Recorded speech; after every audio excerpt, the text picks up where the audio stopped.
Welcome to the Great Basin Fire Potential Briefing for Monday, September 1st. Today we'll continue with warmer and drier conditions with hot temperatures across the north, where temperatures will remain 10 degrees or more above normal, and we will see temperatures 3 to 6 degrees or so above normal across the rest of the basin. We could see a few cumulus buildups or maybe even an outside chance for a lightning strike in some of the higher terrain of the Sierra Front or northeast Nevada, southwest Idaho, but mostly those will likely just be buildups with high-based virga and could push out a gusty outflow wind. It's really Tuesday and Wednesday where we see the increase in lightning across the western Great Basin especially. On Tuesday, we will see a weak wave moving north into northern California, and this is expected to produce early morning thunderstorms along parts of the Sierra Front. These thunderstorms would be fast-moving and on the dry side, although should remain isolated or widely scattered in coverage. Then later in the afternoon, we expect thunderstorms to redevelop over the Sierra Front, western, northwest Nevada, and parts of southern Nevada as well. These thunderstorms also will be a little bit faster moving, especially on the western periphery, so will be a mix of wet and dry, but should be producing gusty outflow winds with, again, lesser precipitation the further west you go. So these thunderstorms, even during the afternoon, will need to be monitored over much of western Nevada. As we move into Wednesday, the focus shifts a bit further east and mainly over central and eastern Nevada and parts of southern areas of the Great Basin with a mix of wet and dry thunderstorms. No precipitation or lightning over the last 24 hours across the Great Basin, and generally light initial attack with 6 new fires reported for just over 78 acres and just over 220 acres of growth on our large fires. ERC conditions are still low across the Great Basin and below the 50th percentile in most areas, with a few areas up north popping above the 50th percentile. However, our fuel conditions, both our live and dead fuels, are still on the dry side. Our grasses are still dry, so fuels will still be receptive across the Great Basin despite these lower ERCs. Looking at our satellite image from this morning, you can see a strong ridge of high pressure building across much of the Great Basin, which is producing these hot and dry conditions. We do have an area of low pressure off the west coast and also one off the southern California coast. And it's really this feature off the southern California coast that will start to lift north and east towards the region tomorrow morning and generate that instability for those early morning thunderstorms in western Nevada. Otherwise, again, some scattered clouds across the area, but generally sunny skies with the exception of any smoke concerns. We will see smoke moving across the area from fires to our west, both across Idaho and in western Nevada over the next couple of days.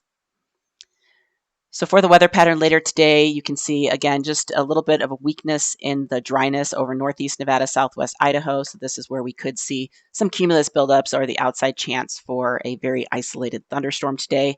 Otherwise, dry and warm or hot conditions across the Great Basin with generally lighter winds, and fire potential will remain on the low side. You can see these lighter winds. Any breezy winds will remain just to the west of our geographic area. So with the exception of a few outside chances for gusty outflow winds in northeast Nevada or southwest Idaho, generally light winds.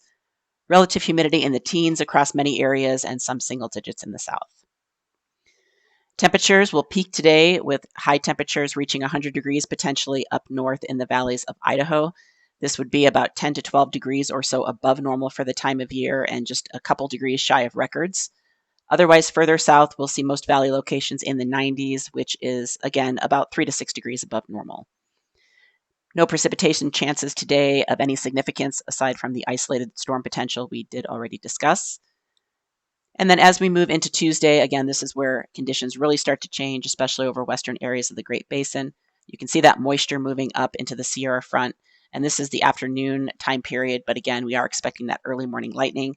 So we do have high risk for that drier moving fast storms, especially along the Sierra Front in the morning and in the afternoon, and then really into parts of the western Nevada Basin and Range and even up into northwest Nevada as we get into the afternoon hours tomorrow. So we haven't issued high risk for northwest Nevada, but we will be looking at that again in the morning to really analyze that risk for the afternoon hours. But otherwise, we are expecting a little bit of an increase in fire potential, certainly over the western portion and northwest portion of Nevada as we go into tomorrow. Transport winds, aside from the gusty outflow winds, which you can see here really indicated over western Nevada, generally light winds. Relative humidity will come up a bit along the Sierra Front as those thunderstorms start to develop, but still expecting them to be faster moving and producing only scattered amounts of light precipitation. Otherwise, relative humidity remains in the teens.